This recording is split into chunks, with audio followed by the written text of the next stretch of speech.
Good afternoon. Um, my name is Bei Lu. I'm a professor at Tsinghua University and also editor-in-chief, one of the editor-in-chiefs of the WeChat social media called the Intellectuals. So this whole session is jointly developed by the World Economic Forum and the Intellectuals. So I need to say a few words about the Intellectuals. The Intellectual is something that perhaps you don't have in the West. It's a WeChat-based social media. And in this WeChat-based social media, this is something very unique and very, very powerful. That is, it's a, anyone can now run a public WeChat. Basically, it's a medium. It's also a social, it's a social medium. And a few years ago, 2015, Professor Xie Yu of Princeton University, who's a sociologist, and Professor Yi Rao of Peking University, who's a neurobiologist, and myself, we started this WeChat group. Now it's becoming one of the most influential social, science social media in China. And what we do is we write articles, we publish articles every day. We host events. We also host debate and live broadcasting and all kinds of internet-based activities. Our mission is to communicate science, promote reforms, and also tries to raise awareness of science and changing culture of science, culture in China. All right, so now let me introduce our distinguished panel. From my left-hand side, Professor Wang Yifang of Institute of High Energy Physics in Chinese Academy of Science, Professor Jean-Pierre Bourguignon, who is the president of European Research Council, and also Professor Mei Li, who's the dean of, I don't know if it's called a School of Economy or School of Entrepreneurship in the Science Shanghai Tech University, and also Professor Wang Liming, who is a professor of Zhejiang University. He's also our rising young scientist who represent the young scientists to attend this forum. And the theme of today's session is, in short, how will China rise as a global science leader shaping the future of science? Now, this is a topic that it's in many people's mind, and it's very fitting for today's, for this World Economic Forum, in that it's happening in Dalian, and it's, China is growing as a second largest economy, and it's expected to be a leader. Now, I think many of us in our mind says we're not quite there yet, or China is not quite there yet, but what we'd like to discuss today are I would like to discuss the topic into two parts, two aspects, if you will. First is what it takes or what it makes a science leader. By definition, what is a science leader? Second is how do we get there? How a country, a nation, will become a world leader in science.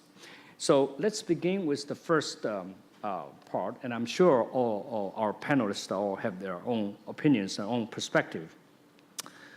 So let me ask Professor Jean-Pierre, you can start first. Is science leader is because people expect China to be a science leader, and then science leader is because there's huge investment in science? Is it because there's a lot of output, say number of patents and number of papers, or there are more people, the largest number of people involved in science? Is it these enough to become? Oh, first, I forgot. There's one thing that I want, a fun game I would like to take. I want to take a vote from the audience whether you want this thing to be in Chinese or in English. If you want this to be in English, raise your hands. Yeah. So that, I mean, we had followed the majority vote, right? I mean, so that says China is not quite there yet. We cannot run this in Chinese. All right, so Jean-Pierre, maybe you want to take on from that. I mean, and then the rule of this is that everyone should speak no longer than 3 minutes, but anyone can jump in if you have something to say. And I would like to actually see some debates on certain topics. Thank you very much for giving me this opportunity. Well, first, the first comment I want to make is that China is a country which has a long tradition of science. And for sure, it has transformed itself in recent years in a great way. Of course, I think we should never forget that really science enterprise is really, really some kind of an ecosystem which has many components. The key element, of course, are the people. And of course, then people have to find the right conditions for them to develop properly their science. This cannot be done in a desert. So it means you need institutions, you need equipment, but very importantly, you need to convince the very best of a generation to choose science as a possible career for them or a possible path for some time. And I think from that point of view, I think China has already gone quite a long way. I've been exposed also to some Chinese students coming to study at École Polytechnique, and I was the mentor of a few of them. And really, what I was amazed with their dedication, but also the fact that they considered that there was a perspective for them to develop. So certainly, one key element for the development, future development of China is that this continues. That is, the younger generation sees a perspective to develop. And maybe not necessarily staying all their life in the academic life. They can also bifurcate to other activities. But I think if a country is missing this, that is to give really the visibility of a possible, the possibility of developing as a scientist, it's critical. And then, of course, you need equipment. But I think from that point of view, China has also already gone quite a long way and is very ambitious and collaborating with many other countries. And maybe my final word, because I don't want to go over my 3 minutes, is the fact that it's extremely important that the system should be an open system, which means people can interact with people outside of the country, can also have visitors from other countries. Science is definitely a completely international enterprise. And I think even if it's very normal that countries try to have their own style, their own ways of doing things, but in the end, what is really the most powerful thing for science is this kind of a wonderful interaction which has happened in the past, which is continues to happen and needs to continue to happen in the future. Great. Your last point is that science needs openness. I take it that you implied that China is not quite open at this stage yet, and we should talk about, this belongs to the culture issue, and which we'll talk about in the next few minutes. But I want to take your second point, which is young or the first point, which is the young scientist. I guess you meant young scientists. There are a lot more young scientists get involved in science and learning and well, I training. For me, it's obvious that you should not do science as a profession if you don't love it. I mean, you need some kind of passion, some kind of a personal engagement. But then if you want to transform this personal engagement into something which has some kind of a professional dimension, then you need to see some possibility of actually transforming yourself from somebody who is passionate into somebody who can actually realize something. Mm-hmm. And then you have to have some kind of institutional environment. And I think I've seen this happening in some of the Chinese students I had the privilege of guiding in their first steps. Yeah. Okay, so you're seeing from the perspective, I mean, a lot of young students, but perhaps we could also look at the perspective of young scientists. So maybe, Li Ming, you could talk a bit about, from your perspective, what it takes to be a leader in science, I mean, in a global sense. I would say I wouldn't really say on behalf of all young scientists, just based on my personal experience. So I would say I myself have a really mixed feeling about China as the next leader in science globally. On the positive side, I would say, looking at many things, including my own experience, I see a rapid growth in science and technology in China. For example, I graduated from college like more than 10 years ago, 12 years ago. And then I was really interested in pursuing a career in science.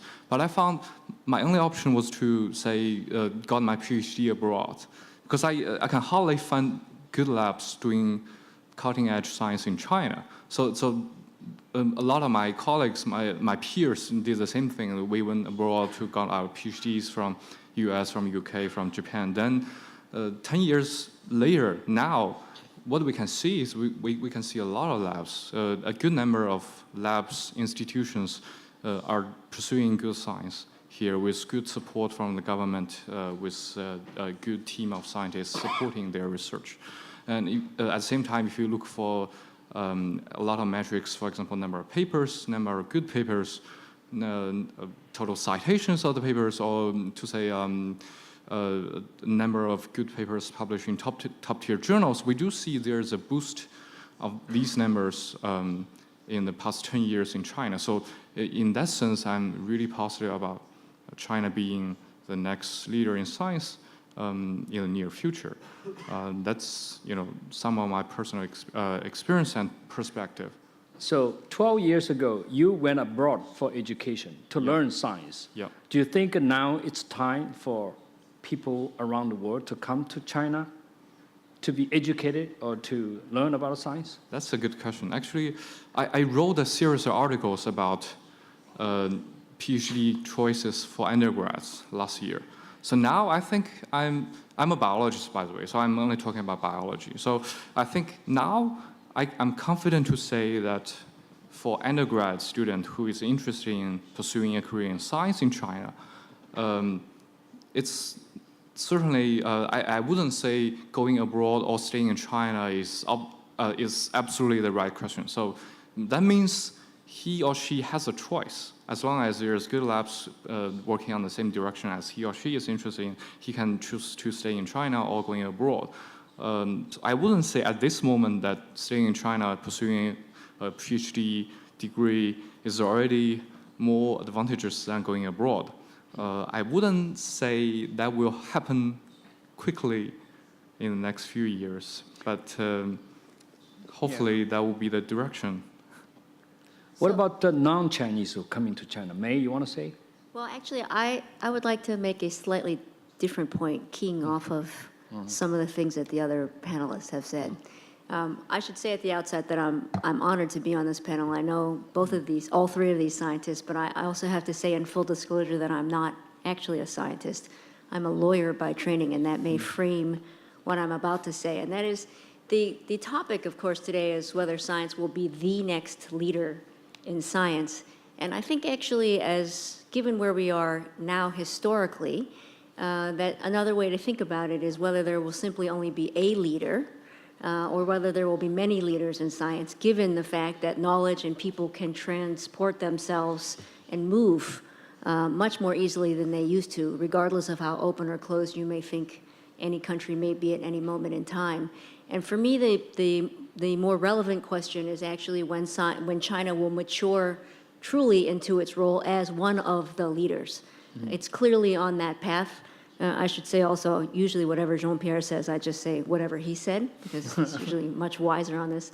But I think that unquestionably in the last 10 to 20 to 30 years, China's progression on the hardware side of the issue, whether it's investment in equipment and labs, investment in training its own undergraduate students and sending them abroad, whether it's to École Polytechnique or Caltech or Stanford or MIT or Oxford, is unprecedented. You know, the percentage that they invest in education now of their GDP is 7%. China's making the largest investment in scientific R&D in the history of mankind. So I think they've put in place many of the appropriate pieces, but there is an ecosystem and a culture that comes along with becoming and maturing as a leader in whatever area that you wish to choose. Today we're talking about science, but it could be any number of things. And I think China's on that path. So I don't think of it as the leader, but I do think of it as one of the leaders. Yifan, I guess the other panelists they have already mentioned about a few times about the equipment. I guess you're very much into mega science project, and you think mega science or large facility represent one aspect of scientific leadership. Maybe you want to comment on this and how that would impact. So to look back this, we first have to understand what does it mean a leader of science. Of course, you have to invest more than probably most of the others, but having the investment is not sufficient. And you really have to examine what are the key ingredients to be a leader. I believe that first, you really need the best equipment. And this equipment cannot be just bought from somewhere, and you have to be able to design and make it by yourself. And so this way, you are able to be the leader in equipment forever, not just, say, at one time you buy from, say, United States, and then you be a leader for, I don't know, to the best for a month, and then afterwards somebody else will take over you quickly. So you really have to be able to have this kind of homemade best equipment and the capability to do it, and also you are able to build a science center in your country. Second, you have to have a lot of very important scientific results and also a few revolutionaries. And if you don't have both, you cannot claim you are the leader of the science. Third, you have to have a group of scientific leaders in your field, in not only one, but in many fields. And also you have to have few which are able to set the tone of this field. So these are, I think, the three key ingredients. Of course, you need many others, like many people have said. You have to have a good funding system. You need to have, for example, innovation, a system with environment which are really supporting innovation, and many, and the education system, so on. But I think to claim to be a leader, you need these three key ingredients. And if you carefully examine these three key ingredients, you probably have to realize that we need large science facilities. Of course, we need many scientific groups which are doing studies in universities and so on. We need them. But large science facilities is a must. Is something which should set your country to be able to claim you are the leader. And the large science facilities can bring you homemade, the world's best equipment, the World Science Center, which can attract scientists from all the world to come to your place to study or to do the research. And the large science facilities can also stimulate the technology development and can push your country to be technologically better and better, which in return also give you capabilities to do the best science. And so in this way, I think, and also, of course, large science facilities can train a lot of people which are can be put in a competition with the whole world. So I believe this is not completely sufficient. We don't claim that you do only the large science facilities, but this is a must. You need that. I see, Jean-Pierre, you want to add to this? And in terms of your own experience as a scientist and your experience in France and being a leader in a European Research Council, we don't necessarily have to have the debate of importance of small science versus large science, but I guess scientists seems to be one of the keys that Professor Wang mentioned, that is not just the scientists working in the field of science, but thought leaders, the scientists who can influence the entire field. Yeah, I think this is certainly a well-taken point, namely that, well, science transforms itself permanently, and some people really have an impact which really makes a big difference. I had the privilege of being a director of Institut des Hautes Études Scientifiques in France for quite some years. And it's true that I could witness in my field, which was mathematics, but also theoretical physics, how some people really completely transform a field. And that is, after them, you do things completely differently. And this happens in many different disciplines. And of course, how do you get these people? Well, I mean, there are very few of them, and you have to just create the condition for them to thrive, which means most of the time, just give them total freedom. That is really giving them opportunity of gathering around them a group of people and develop their activities in the most in the way which is as free as possible. Of course, this has to be accompanied also by the fact that the discipline is also willing to undergo such a transformation. And this doesn't always happen so easily, because sometimes people come up with a different point of view.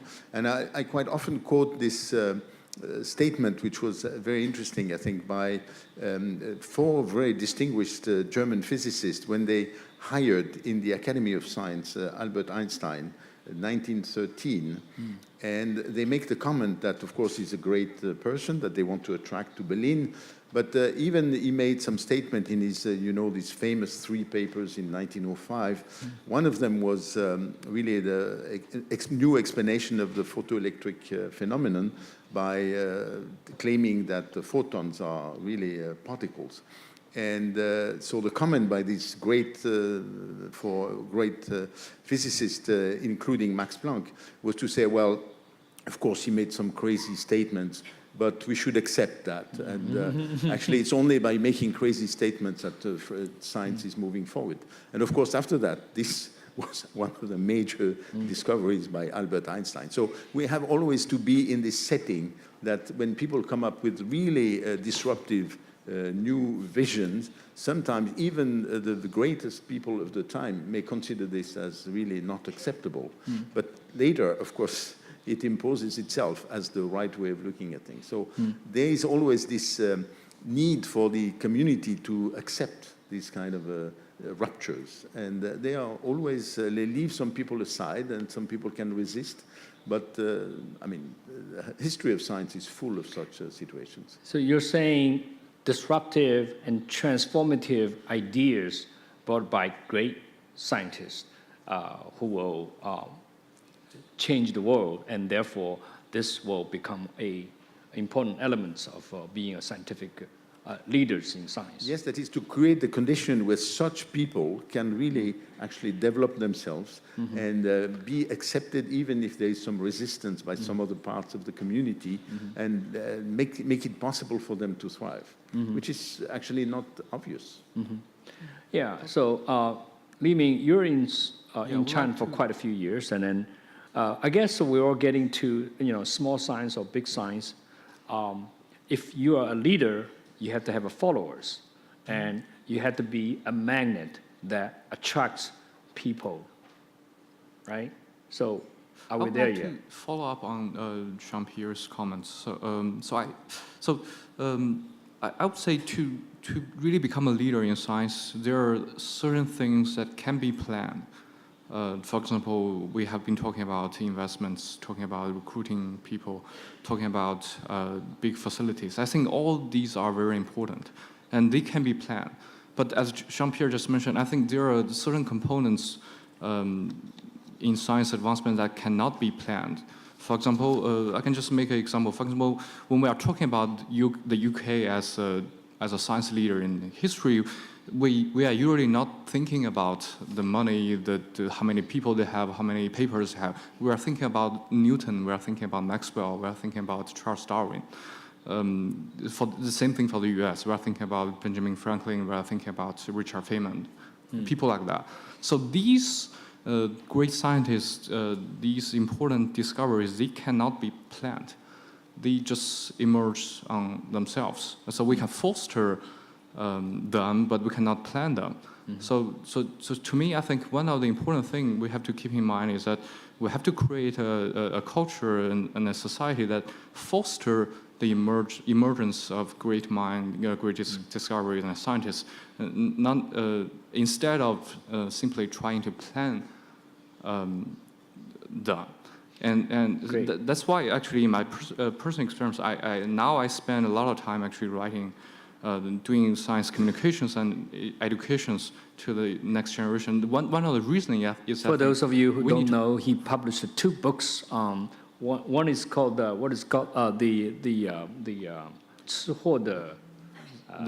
biology of foodies, something like that. Biology of the foodies, and then the other one is the God's scissor for for gene editing. So basically, I think we should really because as Jean-Pierre just mentioned, China doesn't really have a long history and tradition of doing and respecting and fostering science. So now to really foster the great minds and great scientists to emerge, we should spend a lot of time and effort cultivating the science culture in China.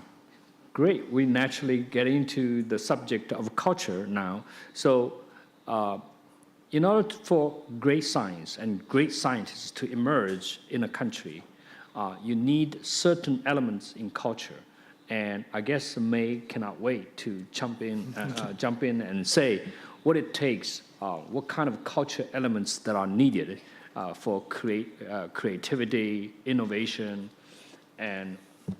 So actually, I was going to make a different point, but I do think that when we talk about science, and we talk about whether it's big science or small science, we risk missing the bigger discussion, which is the cultivation of great minds. And I think that when I think about Oxford or I think about great academic work or the creation of new knowledge, I think about it in the context of institutions.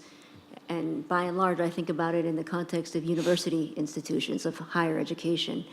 And that does, in fact, have a culture that respects not only simply the application of information, but really the genuine pursuit of information or of knowledge and the creation of new knowledge simply for the pursuit, not necessarily for any greater goal. And I think it is in that type of intellectual environment that great science is done. And it's not usually done in isolation. So great science is done alongside of great literature and great writing and great music, great art. I think those things are all done together. And if you look back in history and you look at any number of well-known scientists, starting with Einstein, he'll often say that music was the source of much of his inspiration for his science. Leonardo da Vinci obviously was one of the world's history's greatest scientists, but was also an artist. And so I think there are many different connections, but the pursuit and the creation of knowledge and information for its own sake, I think, is an extremely critical piece of this whole discussion. And it's one often that we forget to have here in China. It's one that we are unfortunately having quite a lot of in the United States, not necessarily to higher education's greatest benefit. And I understand why, given the high price, but I think in China it's a different set of discussions that can be had. Yeah, so I want to take on to that subject on culture. So, I mean, the very recent history let's say take United States. United States is unquestionable the leader, today's leaders in science. But United States is not just the leader in science, but leaders of many aspects of culture as well. So you think about it, you think about America, you don't think just about MITs and Stanfords, and you don't just think about how many Nobel laureates and how many great discoveries and how many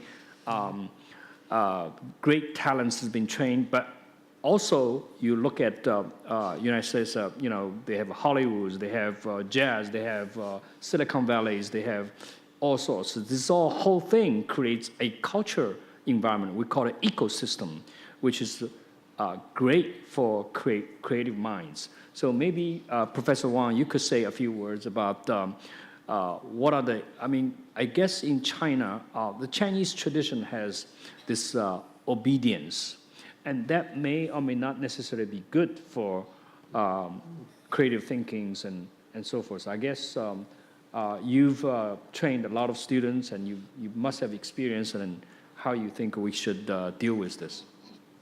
This is a very difficult question. I think you can get hundreds of answers to this. I can contribute only one ingredient to this. That is that I think a lot of Chinese people, they have their kind of tradition that they always ask the question, what is useful? So this is actually a problem actually you can find everywhere. We are not having, say, a great environment for art. We don't have a great environment for science. And even if you look at, say, the kids in the education system, you put all your energies try to put these kids into a great university, not really asking how to train these kids in the future to be a great man or great scientist or whatever. You look at very narrow-minded and try to put him into a university, have a high score. So all the school system try to put these kids to have a high score because you see immediate effect. We are not really looking to the far future. I think this is actually one of the problems. And this kind of mindset indeed have a huge influence also to our science, not only to our students, to our scientists, but also to our funding agencies. You're always being asked what is useful everywhere. So I think this is really a very bad kind of a culture, I don't know how to call it. And so this also, in our, say, scientific research, we always had this trouble. Whatever we try to get funding, we will be asked this. And you all know that we are now proposing a large accelerator in China, and we were asked many, many times what is useful, and we were asked what is the useful of the high energy physics. If you really look back in the last 300, 500 years, the development of science actually very much follow the study of the structure of the matter. We started from knowing nothing, and then we know we have molecules, we know we have atoms and nucleus, quarks, and so on. And these trends give us, in the end, the physics, chemistry, and a lot of condensed matter science, and many, many things. So indeed, a pure, not useful research is actually, in the end, will give you a really lot. So I think from a cultural point of view, we really have to give up these kind of questions and always asking what is useful. We should not ask this question. So pursue science for the sake of science, for curiosity and for understanding nature and understanding ourselves, right? And so in that sense, I guess France has a long tradition, a long history of curiosity-driven science. And Jean-Pierre, you may want to say what are the cultural elements that are still important for a nation to be a leader? Well, Thank you for quoting France for that. I think we could quote also some other countries. Definitely, in some way, I think you're correct. I mean, the creation of the Centre National de la Recherche Scientifique was very much in this spirit. I personally enjoyed the hospitality of this institution for 44 years. So certainly I felt a lot of freedom. I was hired actually very young. It was a great privilege at that time. Unfortunately, the present generations are not as fortunate as I was. But it's true that I was really left with, I could look at very hard problems because I had no pressure. I had already a position and I could really consider difficult problems. But one thing I would like to bring up, which is the fact that I'm certainly very conscious of what you said concerning the pressure to justify science by its immediate usefulness. So I would like to bring two ideas. The first one is very important, and it's always very difficult. In my position, of course, I have to interact with people at political level. And of course, the key point is that what is the time frame in which politicians in the Western world are functioning? And they are functioning with the next election, which is coming very, very soon after. And therefore, to obtain that people will agree on looking at taking a long view, which is something that in China people take more often, is very hard. So there's this difference in time frame. But the second thing which I want to complement, which at the same time, even if you leave total freedom for researchers to develop their research, which is exactly what we do at the European Research Council. We're just looking for people to submit their most ambitious ideas, and we don't ask them to any relevance for society. I think it proves that if we look now at the number of projects that have been proposed by researchers for the pure sake of research, in the end, they come up with patents. In the end, by their own initiative. And in the end, they are contributing to new companies or new things. So I think it's incorrect to say that curiosity-driven research leads only to ivory towers.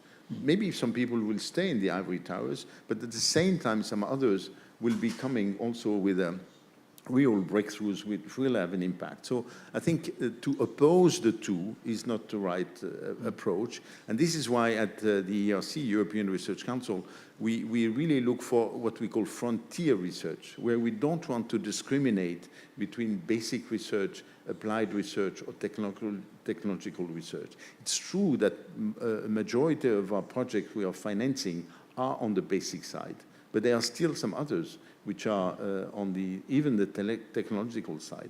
And even I remember visiting somebody in Sweden who got a grant from ERC. He said, I'm very surprised I got a grant. I'm not a researcher, I'm an engineer. I'm producing machines.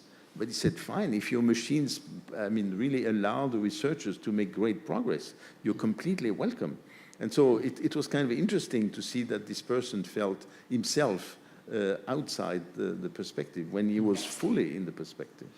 What about the way of doing science? Isn't it, I'm trying to get at is that there's certain elements in the way of doing science. That is, for example, being critical. Don't take it whatever other people say.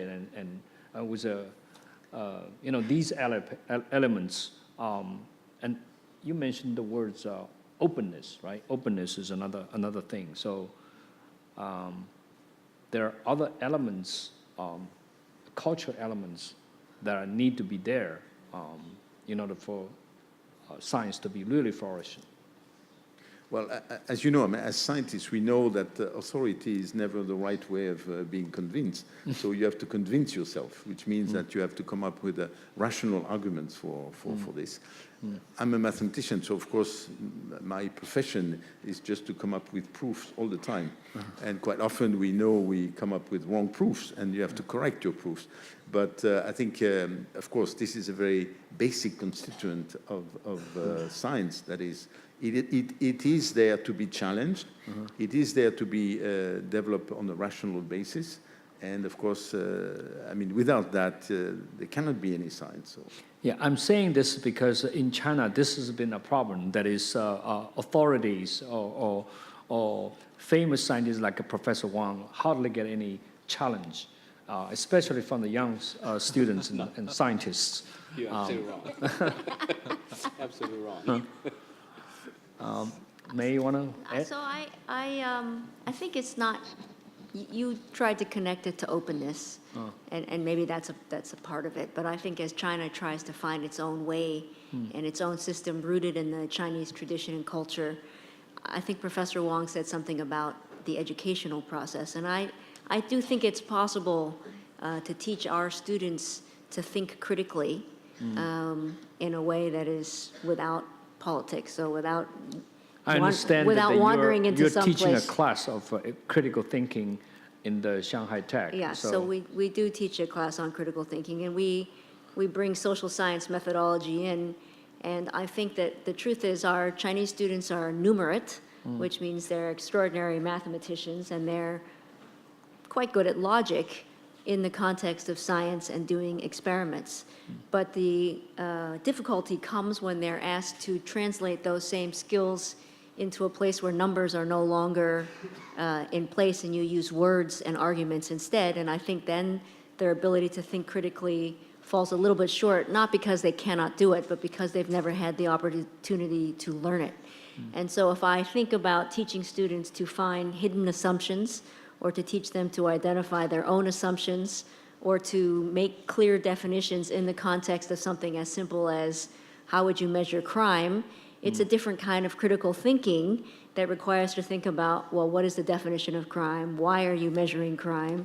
And then they start to ask different questions. That's actually the essence of good science. It's the essence of good math. It's the same fundamental set of skills, which is that you want to be able to identify assumptions, create inferences, verify or invalidate those inferences. And to do that well in science, you need to be able to do it well elsewhere and practice between those two things. And I think that's part of educational reform. I think that China's well aware that they need to do that. And I think there are many different kinds of efforts. It can be done in the labs of both of these professors. It can be done in a science class. I happen to do it in a critical thinking class. But I think that we've seen tremendous results from that, from students who are able to ask questions in order to find a core issue. I mean, I think often, if we're going to use the word broadly, great science, much great science is done because somebody pursued a particular topic and found an issue or found a way to think about an issue from a different perspective and then created yet a new solution. If you come up with an answer to an irrelevant question, nobody really cares. That's not great science. It's when you come up with a solution to something that people hadn't previously identified. I think that's what Jean-Pierre calls frontier science or frontier research. And it doesn't matter if you're an engineer or if it's small or big or if you're a mathematician or an economist, that's always going to be valuable. Yeah. Li Ming, you've been educating our young generation yourself. What is your take on? So I would like to add something slightly different. So we have been talking about the education system, how to train them to be good scientists, especially the next generation. So I have been thinking, so besides training, there's one issue that is at least equally important. That is, once we do have these talented and capable younger generation of scientists, once we identify them, how would we like to support them, support their research in China? So as a young scientist myself, I have been seeing a trend that a lot more research projects in China are becoming so-called top design. So basically, we have been designing the scheme of the science, even the roadmap from the top. Then in that scenario, the people, scientists need to team up and basically follow some sort of roadmap to pursue their science. So I would say that for certain projects and certain science, that's certainly important and probably necessary. But I would say it would still be important to leave sufficient room for these capable scientists to pursue some science that they feel interested and passionate freely with little constraint. In other words, after training, after education, after educating these younger generation, we would like to create a system that allows them to practice their training and to really freely identify their problem, interest, and work on them with sufficient support from the government, from the funding agency, from the institutions. Yeah. So this really addressed the issue of not just education to students, but creating an environment for younger generation of scientists. There's one element to just basically you're saying that leave them alone. Don't give them too many constraints so that basically speaks to what Professor Wang said. Just increasing funding is not enough, right?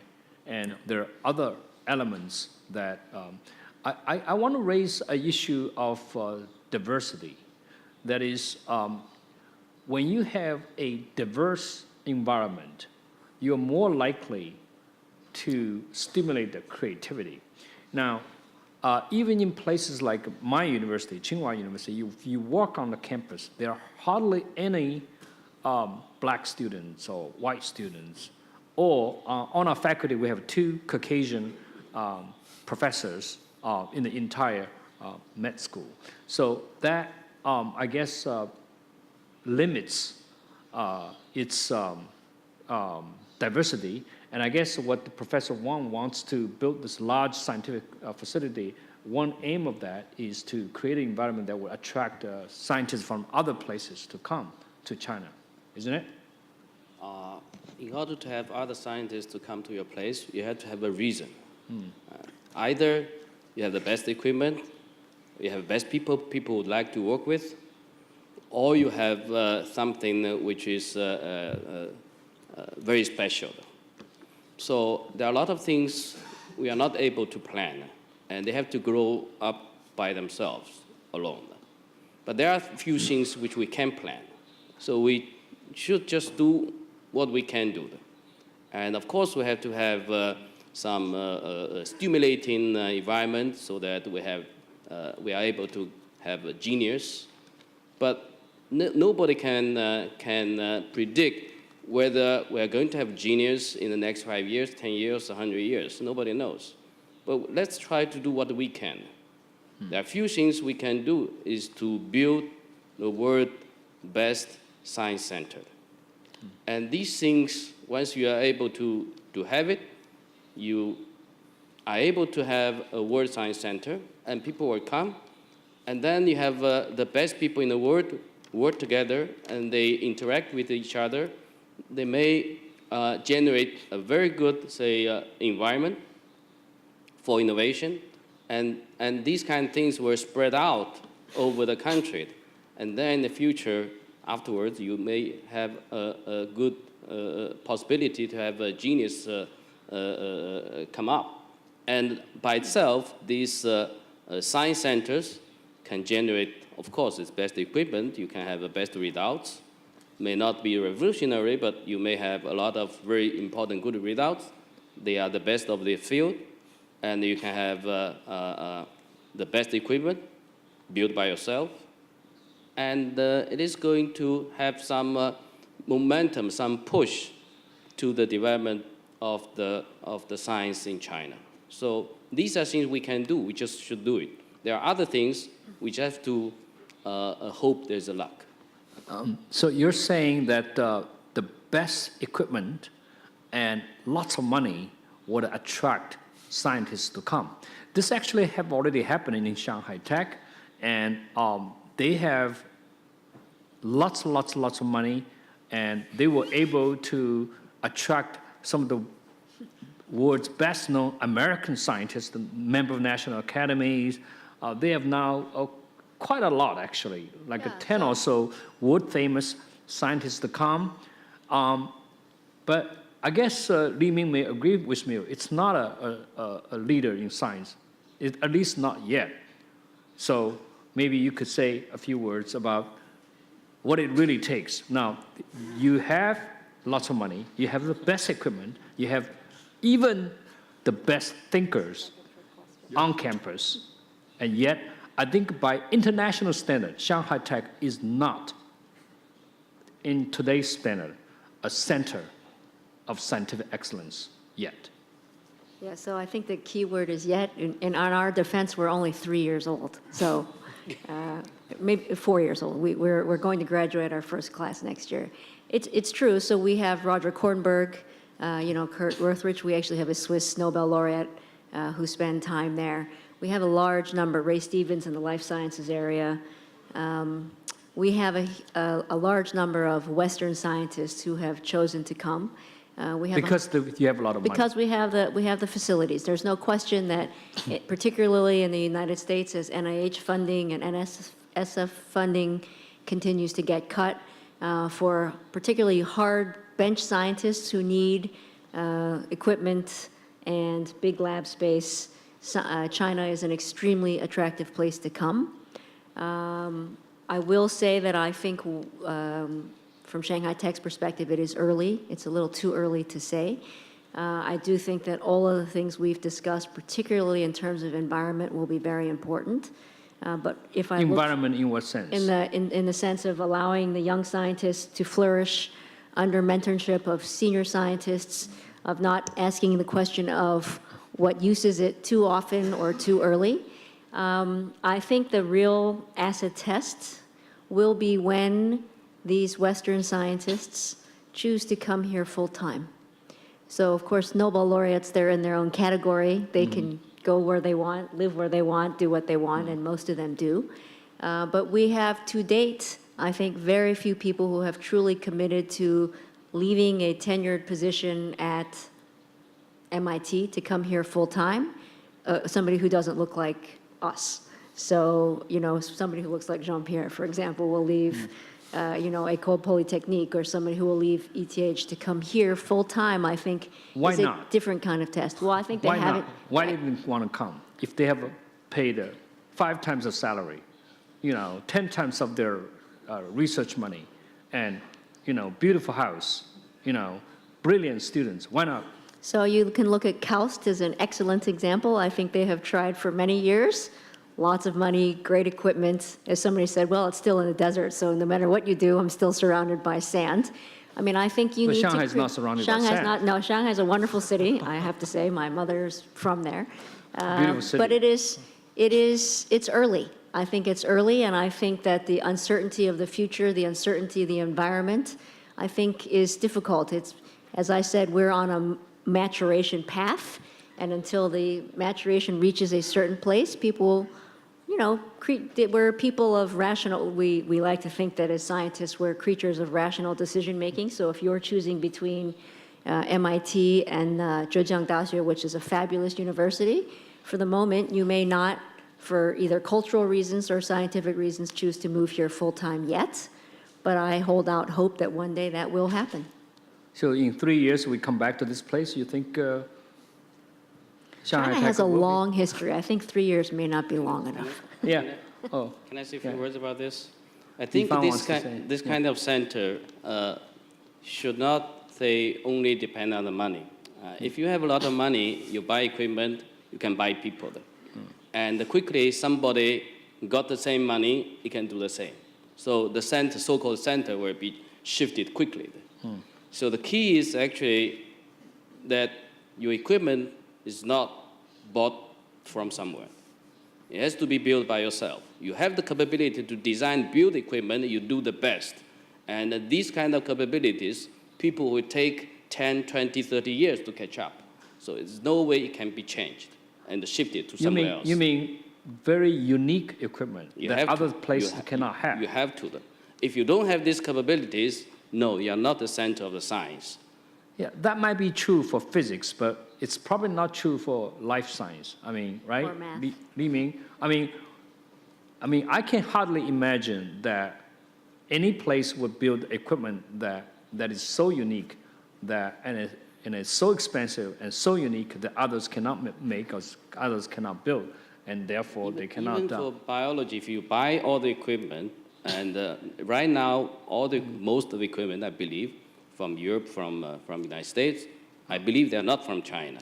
So if you are able to buy them all in China, build the world's best center, All right. I don't think you can claim China as a center Okay. of the science, of the biology. All right, so I see 2 points. One is the homemade equipment, very unique, very special, unique, and the other is a full-time job. I'm not satisfied with these two explanations. I'm not. Anyone chime in? So I'm gonna say something. I think that Professor Wong's point about homemade equipment, I might interpret it a slightly different way. I was also puzzled, but I think the way he's describing it, it's a proxy for frontier cutting-edge science. And if you use it as a big umbrella, I think that does cover a lot of waterfronts. I don't think it's singularly sufficient, nor is having people come here full-time. Again, I think it's simply a signal or a proxy that we've come along the path. I don't think those may be necessary, but they're certainly not sufficient. So I just want to say that as a point of clarification. Well, I may want to venture into an area. I mean, I'm sure a lot of audience a lot of people sitting in the audience, they are not scientists. So what about the non-science elements that are important for China to be a leader in science? Well, if you allow me to say something on this, I think some places in history have become really places where things have changed, where they really have been able to attract amazing people. I mean, a very good example of this is Copenhagen with the Copenhagen School in quantum mechanics. And of course, they were extraordinary people, but also clearly the atmosphere of the city was very, very important.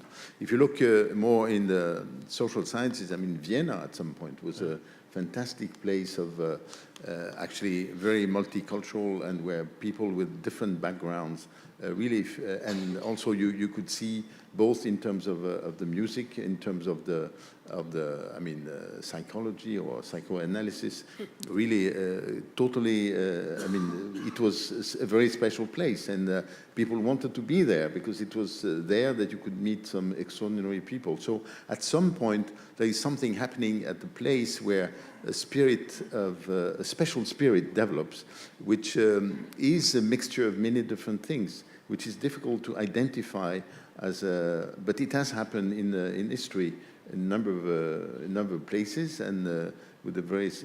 If you go back to Greece and Athens, it was for some centuries Right. really a very extraordinary place in terms of creating a new way of thinking and bringing together people with very different backgrounds.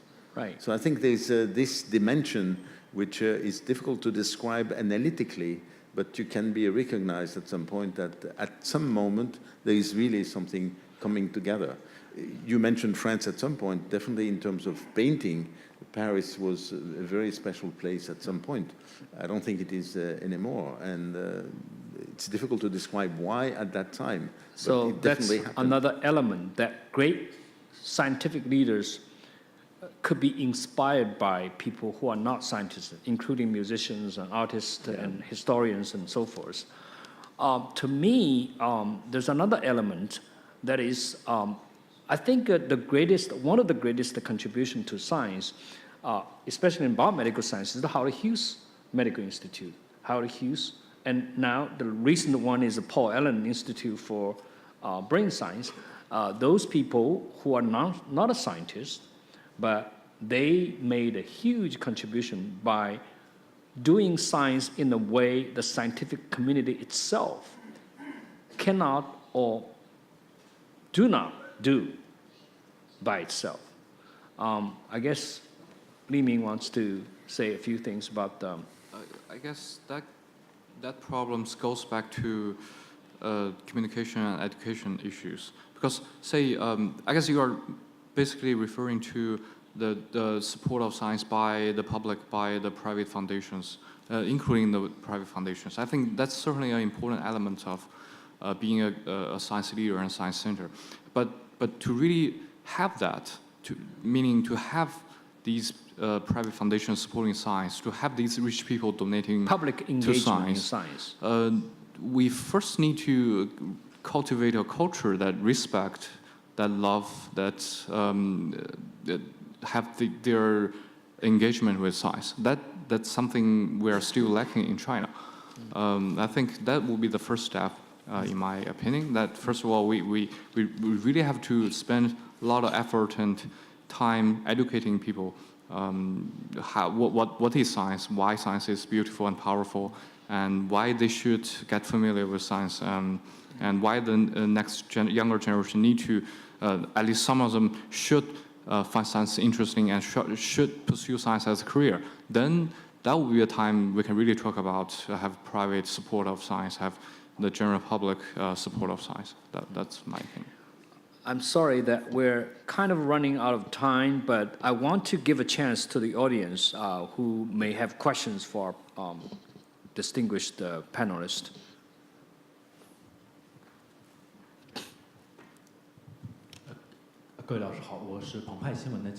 I come from paper, e-paper, D-paper.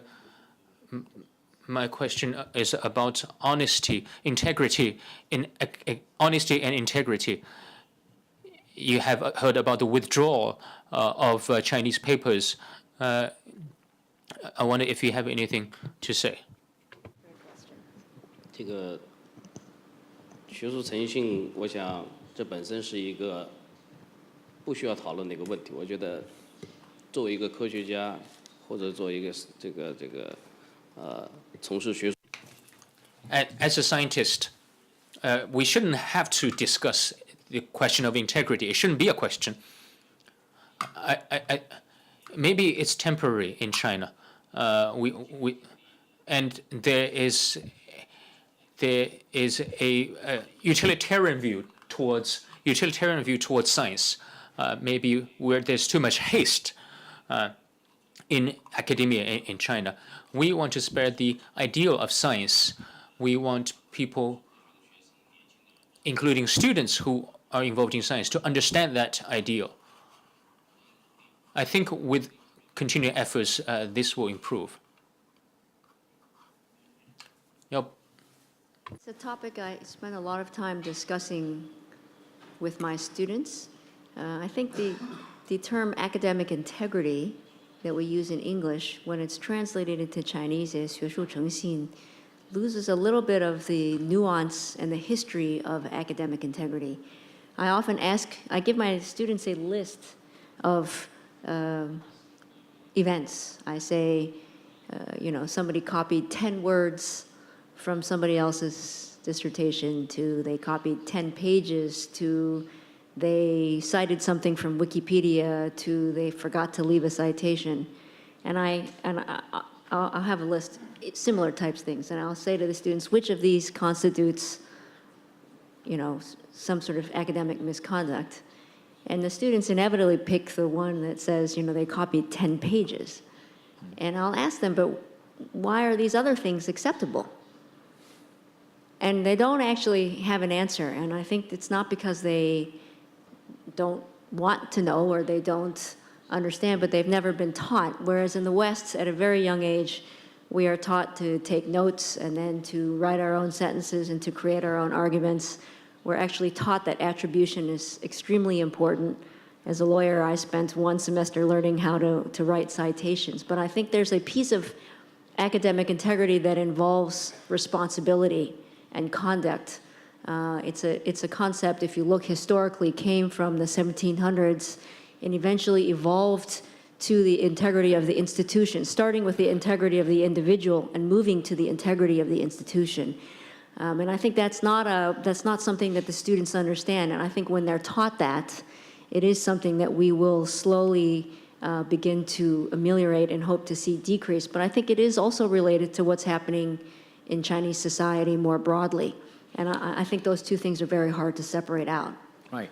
I thank you for this great question that also adds to yet another element that's perhaps pretty serious or missing that will hurt the development of science in China.